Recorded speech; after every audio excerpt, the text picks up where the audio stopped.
Welcome to Master Muse Bok Suna. It's wonderful to have you here today. How are we feeling today on this Saturday? I am like full transparency. I'm honestly feeling not too hot, but I'm powering through. I'm happy to be here. It's great to meet you.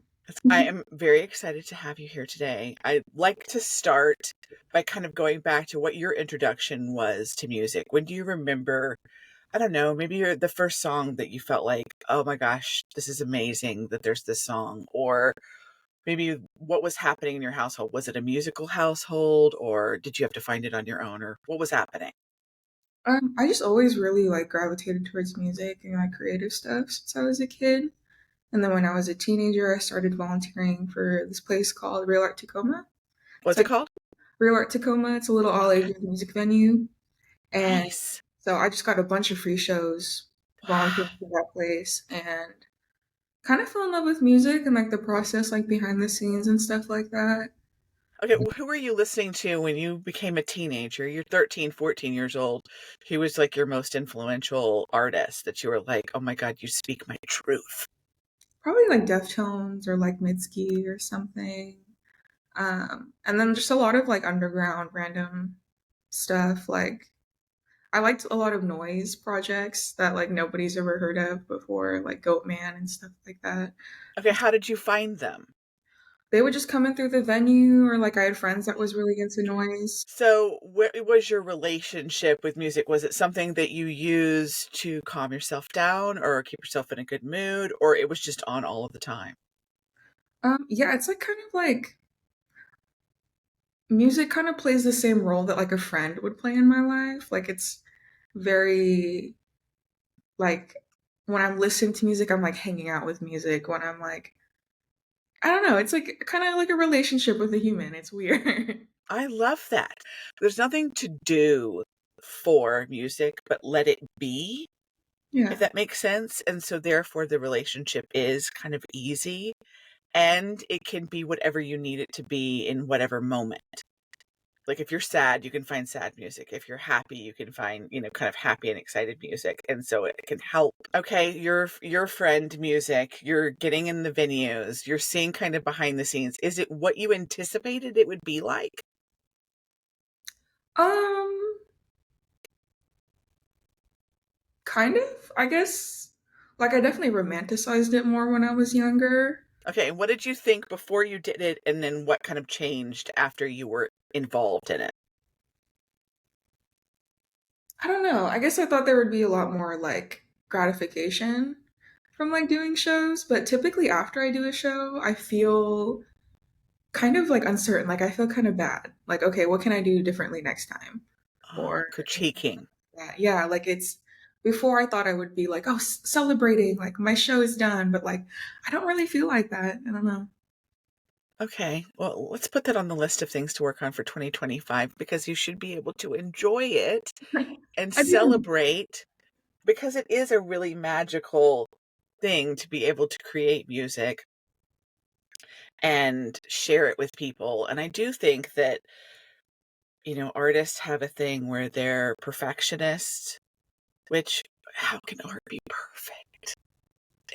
Is it possible to make it? And do people need it to be perfect? That's really my question. Do we really want it to be perfect? As the consumer, as the person that's taking in your music, am I listening for perfection or am I really, I'm just looking to connect with you. I'm hoping that I hear something that I go, oh yeah. Not, oh, did she get that note right at that part, or did she mess up the bridge, or did she say the wrong words, or she should have been louder in this part. I mean, that's what you're doing to yourself. You're critiquing harshly. And I think maybe that's just, part of being an artist is like you just want to be better and better. But when you worked at the venues and you were watching other artists, were you critiquing them that hard?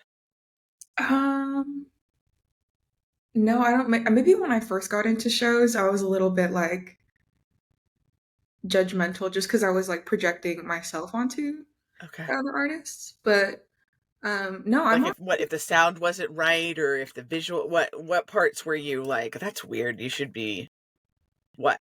Not a better singer? Better at production? Yeah, nothing like that. Just more like Like, would they be proud of what they were putting out there? Stuff like that. Like, I don't know, thinking way too hard about it.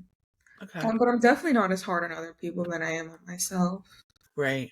Just because, yeah, like you said, music is music. It's about like connecting to people. It's not about like listening for mistakes or anything like that. That's a good way to reframe my thinking.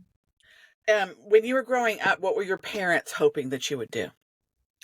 My parents wanted me to be like a doctor or a lawyer, kind of, the classic, like stereotypical Asian family. Yeah. Um, but yeah, I'm not a doctor or a lawyer, but I do work in mental health, so it's kind of medical. So I Did they mean, have a hard time accepting that this is what you wanted to do? I mean, what music. was the kind of feedback that you were getting when you were like, I really love music, I've got to be a part of it any way that I can? What was their reaction to that? Well, I guess music was kind of more of an escapism for me, so I kind of didn't involve like people in my life. Like it was kind of something that I kind of kept behind the scenes and did on my own time. You weren't sharing. No, not with the people like closest to me, like not my friends or my family or nothing.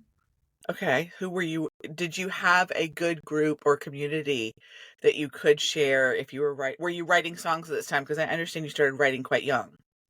Yeah, I started writing when I was like 14-ish, like writing and recording. And I mean, I guess most of the support that I was getting was from people that I met through the music video or the music venue that I was Uh-huh. volunteering at. Like they would like promote the show and stuff like that. But I think most of the people that listen to my music are strangers. Yeah. Does it feel safer that way? Definitely. I feel like it's like my friends and my family wouldn't really connect to my music even. Like I don't think it's really stuff that they would normally listen to. So when when you started writing music when you were 14, what were you, I mean, what was your plan? Were you writing just because you felt compelled to do that? Do you play an instrument? Yeah, I started playing guitar like the year before that. Okay. Did you take lessons? Nope. I started actually doing lessons after I started teaching myself. Nice. So do Yeah, you play by ear? pretty much. Yeah, Yeah. I hate reading sheet music. It takes me forever to like, wait, what is that? It's horrible. Yeah. I wish that I had the talent to do it because then you can just play anything, but then also I can pretty much figure out anything. You know what I mean? Like, but I guess it would be quicker sometimes for me to be able to sit down and be like, oh, this. But sometimes, there's joy in the journey of figuring out a song where you're trying to going, what is that chord? What is that chord? I'm getting, you keep getting to that one part of the song and you're like, I don't know what this is. What did they do? And sometimes like I like that kind of angst on top of figuring out what that is when I'm listening, because I like to sit down, turn on a song that I've heard and I go, oh, I love that. How do I play this on the piano? And so I think sometimes there's more joy in just kind of figuring out. When you started learning the guitar quietly in your room where no one could hear you, um, were you thinking at that time, I might write music, or you were just interested in the guitar? No, I was actually just interested in the guitar, but then when I started lessons, there was like a recording aspect to it. Like they had a like if I was practicing guitar on something, he'd be like, "Oh, like let's just record this." And then so I kind of got into recording that way. And then I made an EP shortly after, and now I'm doing all this stuff I'm doing now. Okay. All right. Well, let's not skip so quick and so fast ahead. There's been more than 15 minutes since you started writing. When you started writing music, what were your topics at the time? Like what were you struggling with or thinking about, or what did you want to write about? Honestly, it's trigger warning, kind of some dark topics, but I had undiagnosed schizoaffective at the time, so Okay. completely unmedicated, was in active psychosis, had no idea what was wrong with me, but like felt like something was wrong with me. And like it made me super suicidal just because my brain was all jumbled up and woo-ha. And so a lot of my songs during that time and the album after were about suicide. Yeah. But but I don't feel like that anymore. I got on medication and went through the whole mental health system and stuff. So Well, congratulations for getting the help that you needed. We're glad that you're here. Let me just start by saying that. I certainly am closely familiar with suicide. I had a daughter who struggled when she was a teenager, which I have discussed. She knows that I share this when I talk to people. I think it's an important thing to talk about, that people can be in that state and find a way through it. I think the one thing that she used to say to me is, Mom, you can't expect me to just keep living like this. Like, the idea that she was just always going to feel so hopeless, that, she just, who would live like that? And when I thought about it that way, because I couldn't understand why she didn't want to be with me, with us here. I couldn't, it was so hard for me to understand it as her mother. And when she said that, I thought, oh, yeah, I guess I wouldn't ask you to suffer forever if you had cancer, you know? So, kudos to you for getting the help that you needed, and I'm glad that you're feeling better. And I also think it's really important to write those songs, because you're certainly not the only person, nor will you be the last person who ever experiences those thoughts and feelings. It really matters. Do you have people coming up to you when you perform who talk about those songs and go, yeah, I remember feeling the same way? And how do you respond to that? No, actually, a lot of people assume that I write like breakup songs or like songs about like, romantic stuff, which I think is interesting because they really don't. But that's just what I get a lot. All right. So once you graduated, what was the plan then? I honestly wanted to go to like med school. Like I was like You were trying, going to do it. yeah, I was trying to go down that route, but I don't know. I need something more creative and more tapped into like my empathy, like compassion. Like I can't be doing all medical doohickeys. I think it started out as just wanting to have a creative outlet. And then also maybe a little bit of like I have schizoaffective and was like in psychosis when I started music. And I thought I was like Jesus Christ and God was like compelling me to write music. So Okay. that was my introduction to kind of to like writing and putting music out there. But now I do like kind of the more businessy stuff. Like I kind of like working with other artists, like signing contracts, random stuff, or doing interviews like this. I like doing those now. Okay. You don't mind the business side of the music industry. I think a lot of times it's a real struggle for people to manage both sides, both the creative side and the kind of the business side that you have to do with all the promo and, got to create, there's got to be artwork for the single or the EP, or what's the vision. And you're like, I don't, not everybody thinks that way. So the most recent album comes out this fall? It actually comes out in August. Okay. This is Carnate. Yes, comes out August 29th. So end of summer, beginning of fallish. That's my baby's birthday, my youngest baby. Oh, yeah. He'll be 8. Two carnates, one baby, one album. Yes, I love it. Okay, how does that? I know you put out an EP before, but this is there's a serious amount of songs on this. I mean, it's an LP. Yeah, Yes, they're quite short songs, but it is a lengthier one. yeah. How did it feel making this project? It was super fun, actually. It was the first project that I've done with somebody else. Okay, So I worked with Oliver Hollingshead, and he's a drummer in Hillsborough right now. He's been in a few other projects, but yeah, we basically did that whole album together, and it was really fun. okay. What's it like writing with another person? I mean, you started off writing by yourself as Jesus, as you said. Uh, so in a completely different state. When you were writing this album with another person, did you have a hard time kind of sharing your ideas, or did you guys know each other before? How did you establish a good working relationship in order to do this? We actually had just met, like, we had played two shows together and decided to work on the next album together. And I don't know, it was just pretty chill vibe. Like, I feel like I made the skeleton of all the songs, and then Oliver added in, like, all, like, the flesh and the meat. And then it Okay. became, like, Carnate. It became, yeah. And then How Carnation. does how does it feel to have something when you come to it and be like, here's the bare bones. Like, literally you're like, okay, so I've got this little, I don't know what, I don't know what I want to put with it, or I don't know what to add to it to make it whatever.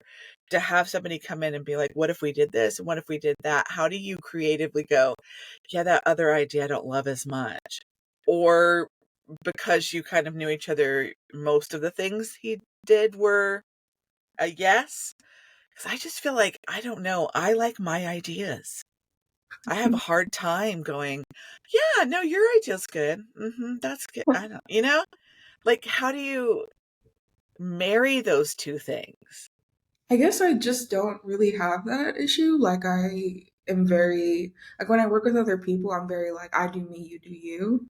Okay. And so whenever Oliver sent me something, it wasn't anything like, oh, I don't really like this. I don't really. It was just like I love it, love it, love it, love it, love it. Like Okay. So you were matched well together. yeah, I feel like probably Oliver would give himself more criticism than I would over the ideas.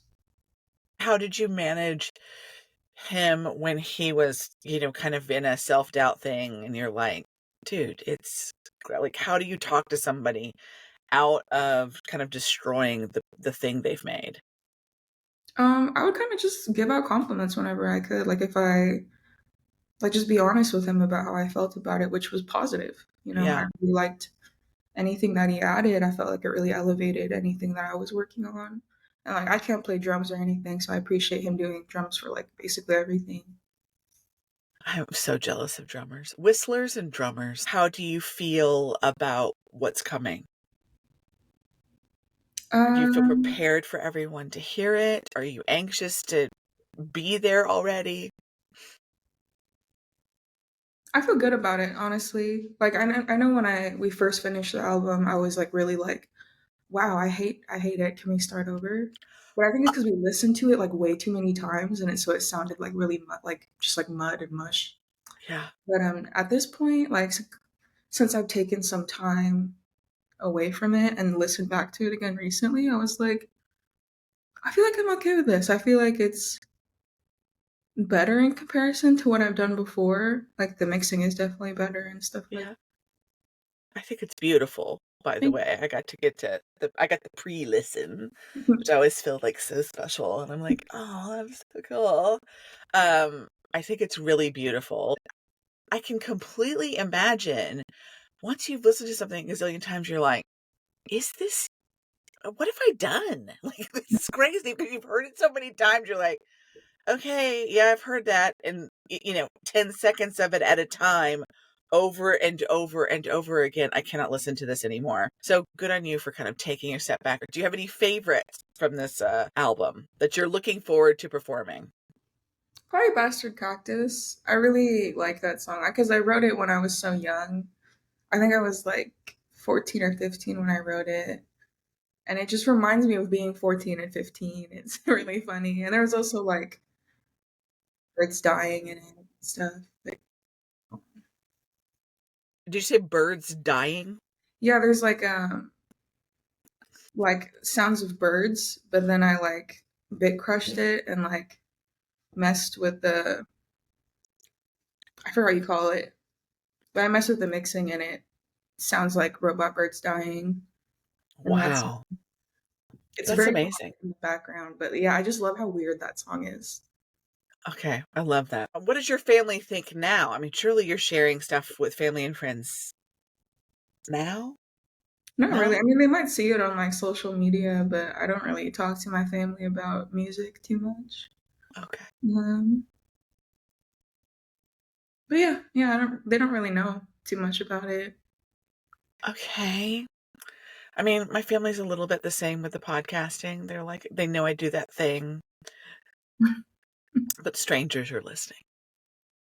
So I do Yeah, get I that. think about yeah. Yeah.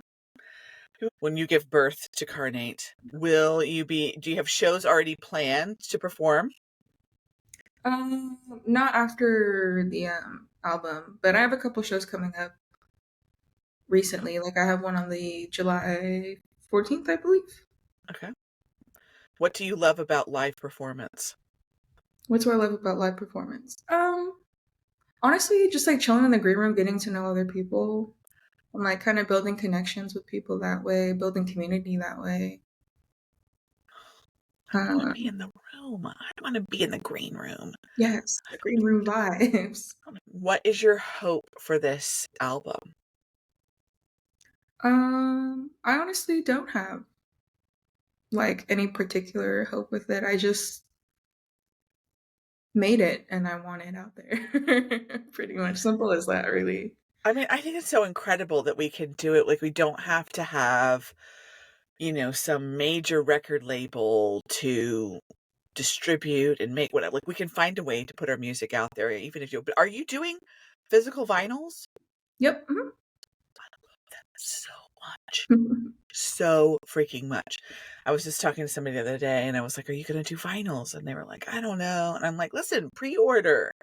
You don't have to have a gazillion of them, but have people do pre-orders and whoever wants it." Because people, even who, the people who like smaller artists, like, it's cool to have the thing that, however they made the artwork. Like, who made your artwork? How did you do that? Is it something you did or somebody else did for you? Yeah, I just made all my artwork.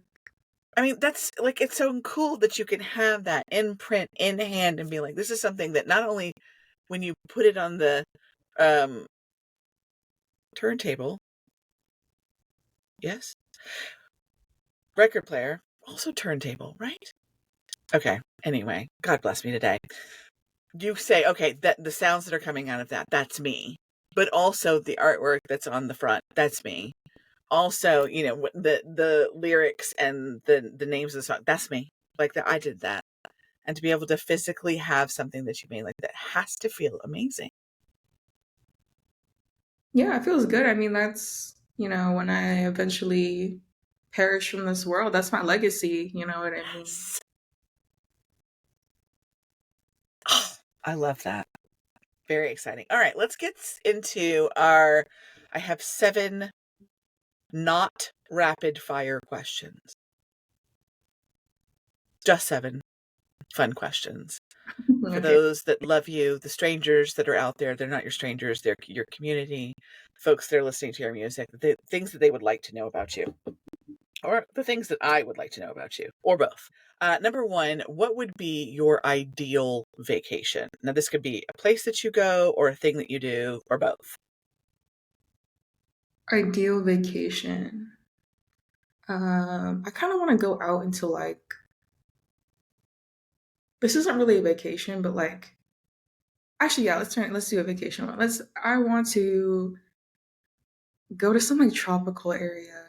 I don't know, like a rainforest or something, and Okay. like cabin up.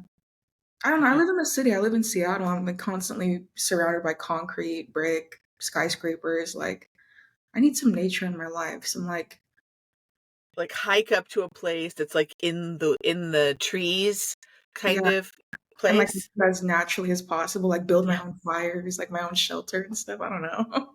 Okay. I could down with that. I've had a couple people who have talked about, like, literally just needing to be as close to the earth as possible. Like, out in nature, feet on the ground, literally, stuff on their back. Like, that's where they feel the most at home or is really relaxing for them. Jenny Magana, the bassist for Mitski, that was hers. Oh yeah, it's right. Yeah, so she'd really like to get out there far into the nature, and I'm like, yeah, I've done that. I no longer want to sleep on the ground. I can make a fire, but I would like for it to be in a fire pit that's very close to stairs, that is very close to a toilet and a hot shower. Yeah, I don't think I could do that forever, but like for a vacation, For an experience. for an experience, like I would definitely do that. Yeah, no, 100%. Okay. Next question. What is your favorite concert that you have ever attended and one that you would like to? An artist that you really need to see in person, live. My favorite concert that I've seen, live performance I've seen, is probably my first concert ever, which is a Wiz Khalifa concert, which is really random. I don't even like Wiz Khalifa like that, but like But we pulled up. still, the first time. Yeah, that was my introduction to live shows was freaking Wiz Khalifa. He like brought his like little dog on stage. It was like comically small. It was so tiny. And just like on the stage, it was everything. That is hilarious. Okay. What was your favorite thing about that concert? Like, what surprised you or made you feel good outside of the teeny tiny dog, which, you know. I mean, I'm gonna be honest with you, the dog kind of made it for me. Like, he was just like, I don't know, he like introduced him like another artist. And so I expected like a human being to like come out with a microphone and like sing with him, but it was just like a little dog that came out behind the curtain. It's That is awesome. so cute. That's great. Okay, good answer. Okay, who would you like to see? Who's Um, on the list? Definitely Snoop Dogg. He's getting old and I need to see him because I've missed every time he's come to Seattle. But He is a magical human being. yeah, I love that he does everything. Like he's not just a rapper. He's like, I also have a baking show with Martha Stewart. I also have like a He interview show. I have like he a did commentary for the Olympics with Kevin Hart. yeah, that's what That he does was everything. hilarious. I think he makes his own cereal now. Like he's got a cereal brand. Like Listen, if people are smart, they got a brand. Like I was just listening to Liz's new album yesterday, or I think she's calling it her mixtape. But either way, it's like 13 songs. Um, and she's talking about how she got rich on Yiddy. And I was like, you go, girl. You get that Yiddy money. You know? Because it's so hard to make money with music. You've got to, diversify in some way so that you can keep doing this thing. And I was like, yeah, that Yiddy money or, like all the different actors or whatever that have like a tequila or vodka. I'm like, I want a tequila, I want the happy drink that makes everybody dance on tables. Why am I not doing that? Okay, Snoop Dogg. That's a really good answer. Okay, overrated and underrated holiday. What holiday is completely overrated and which one should we be paying more attention to? oh, this is kind of a hot take for I don't want to like piss off any Christians, It's but okay. You can. Easter is overrated to me. Not Easter like what it like I know it symbolizes like Jesus resurrection stuff like that. Like I'm not trashing on any of that, but I guess just like the vibes, like Easter vibes is just not for me. Like the color schemes, the eggs everywhere even though like bunnies don't lay eggs. I don't understand why there's eggs everywhere. Like I don't know, Easter just makes me mad. I don't know. It doesn't make any sense. Yes, it makes no sense. And then why do we have to like decorate the eggs? I don't know. It's a very confusing holiday for me. That is the first answer that I've gotten for overrated, and I'm for Easter, and I love it. I love it. There's a great answer. Okay, what's underrated? Underrated. Um, Maybe Christmas. I feel like the older I get, the less I am seeing Christmas lights being put out. And I absolutely adore Christmas. I don't know, something about Christmas just like brings me joy. I What does love Christmas mean to you? Like, what are the feelings that you have around Christmas time? I love snow. I love giving out gifts. I love like bright lights everywhere. I love string lights. Um, I also love decorating Christmas trees. That's really fun to me. I have my Christmas tree someone gave me. I used to always have a real tree. And a couple years in a row, I just did not have the money to go buy it. And it was just a sad time and whatever. And so my daughter, my oldest daughter, who's 25, she had a friend who had an extra, like 6 foot tall, skinny little Christmas tree. Like that was a fake tree in a box, which I'd never had in my life. And she just brought it over and was like, here, and gave us some bows, some red bows, and some red balls or whatever, and gave it to us. And I was like, thank you so much. And I love it so much. And it's like a pre-lit tree, and some of the lights have gone out, so I've had to add lights to it.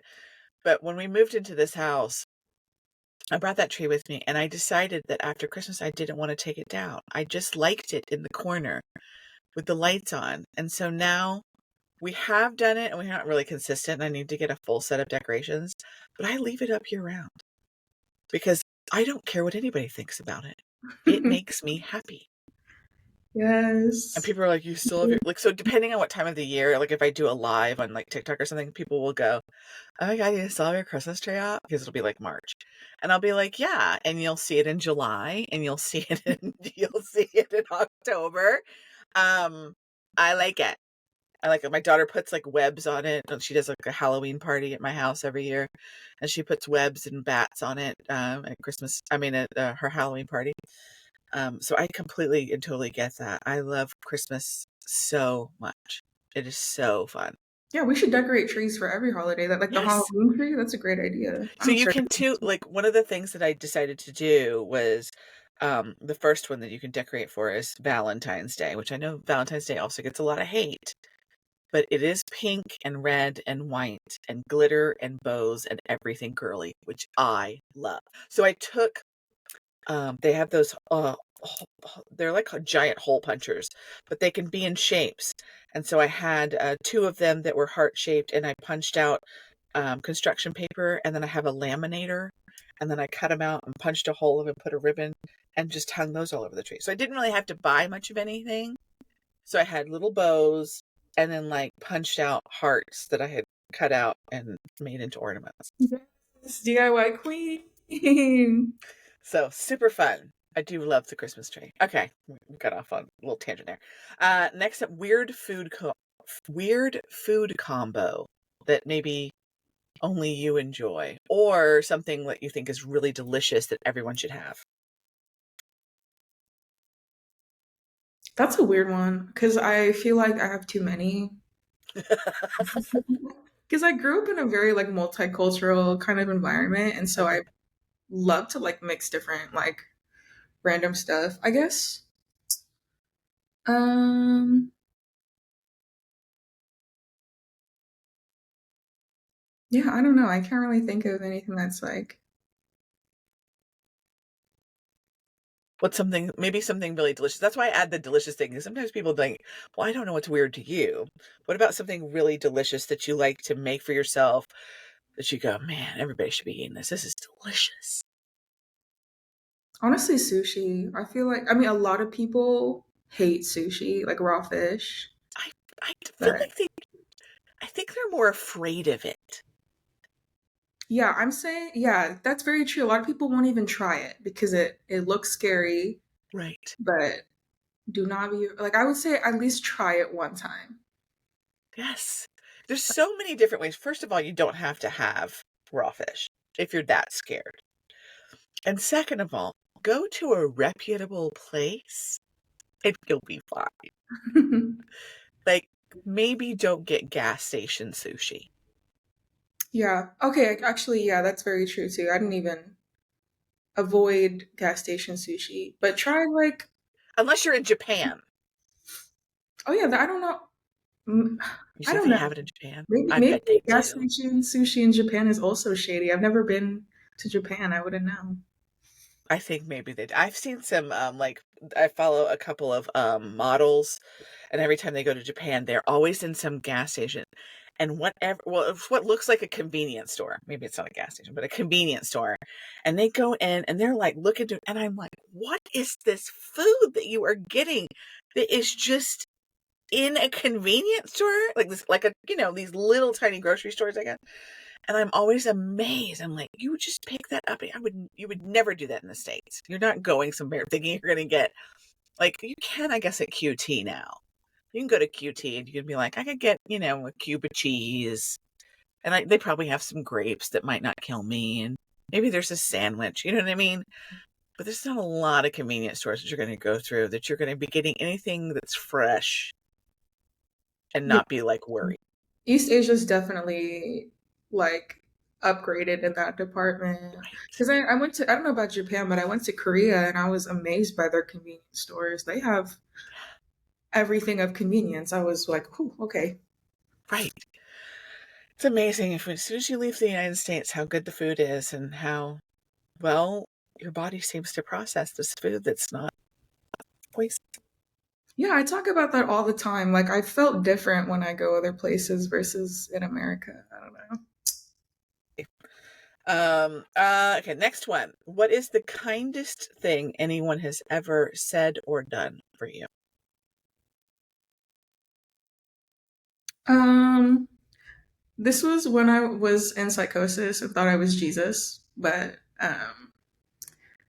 there was when I did inpatient there at a mental hospital, there was a man named Joseph who was also in psychosis, but he was like, oh, I found you, like you're Jesus Christ. And I don't know, but like my delusions were validated for the very first time. Cause like I mean, even if it is It's a so real to you. yeah, like it affects you as Right. if it's a memory. Like even though I know now I'm not Jesus Christ, I have memories of like being Jesus Christ. You know what I'm Right. saying? Like it affects me as if it was real. So like it was very nice to have that person kind of validate that. And then in the mental hospitals, a lot of times they'll give you a journal. And so we traded journals, and he wrote "blessed to be understood as a schizo" on the front of my journal, and I don't know. I think about that fondly. I love that. God, all we want to be is seen. Right. I mean, that is just it. Just, can you see me? Mhm. Even in my dark places, can you see me? Well, God bless him. What an amazing thing. Yeah, I think it's my favorite question out of all my questions because I feel like it makes you kind of turn and look at the things what have really affected you. And I think sometimes when we do that, then when we move forward, we might notice them more. That's my hope anyway, that you might notice the things that people do when they really, really see you in a moment. And you're like, oh, okay, I've got the right people around me. Okay, and then we take a complete and total switch, and I ask you what your personality pet peeve is. Like, what gives you the freaking ick? Gives me the ick. Honestly, like anything like fat phobia. Like I really, because I feel like it's becoming more common now. Like I thought we were getting better collectively at that, but I noticed like diet culture is coming back. Oh Like yeah, people are getting a lot more insensitive with the things that they say on the internet and stuff like that. Um, it's a and like weird. yeah, like I have a rule. Like if I watch stand-up comedy, because occasionally I will do so. If they make a fat joke, I immediately click off and watch something else. Because if you can't think of something more creative than a fat joke, like I'm not going to support your content. I'm sorry. 100%. I don't know, and we're leaning back into the super skinny and yeah, and the more waif like you can look, the better.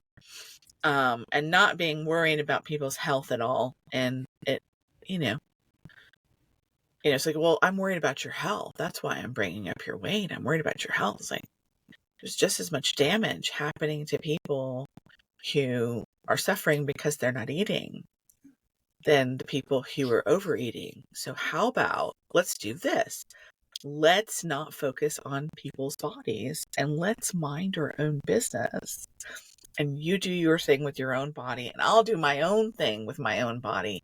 And we just won't bring it up. Because I feel like the same thing about, saying to somebody, oh, have you gained weight? I feel like the opposite should be true. Oh gosh, honey, you look like you need to have a milkshake. We don't know the struggle that the person is going through, either direction, or if they are struggling, that we need to comment on whether they should or shouldn't eat something, or whether they should or shouldn't be extra, whatever it is. I just think the comments on people's bodies should just stop. We are more than just a body. We are a human being. We're a person with a personality, with thoughts and feelings about, you know, everything. So stop treating us like we're just a body. Yeah. Um, what are your words to live by? My words to live by is the answer to everything is projection. I feel like I remind myself of that a lot. Um, like maybe somebody's mean to me or like somebody's asking me for advice. I think when you're that everything um or the answer to a lot of things is projection, it can kind of like ground yourself and like you can kind of see a wider perspective. Gracious. Well, I really appreciate you being here with me today. This was a lot of fun. I want to say that I hope that as you move forward with your project Carnate, as it comes out on my baby's birthday, that it is met with connection and love and joy and just all the fun, and that you get to perform as many times or as much as you'd like, and that you're continuously surrounded by people who see your vision, and you can just continue to make music and make projects that mean something to you and the people that are listening. So thank you so much for being here. Yeah, thank you for having me. It was really nice meeting you, getting to know you a little bit. That was awesome. Thanks a lot. All right, have a good day. See you. Peace out. All right, bye.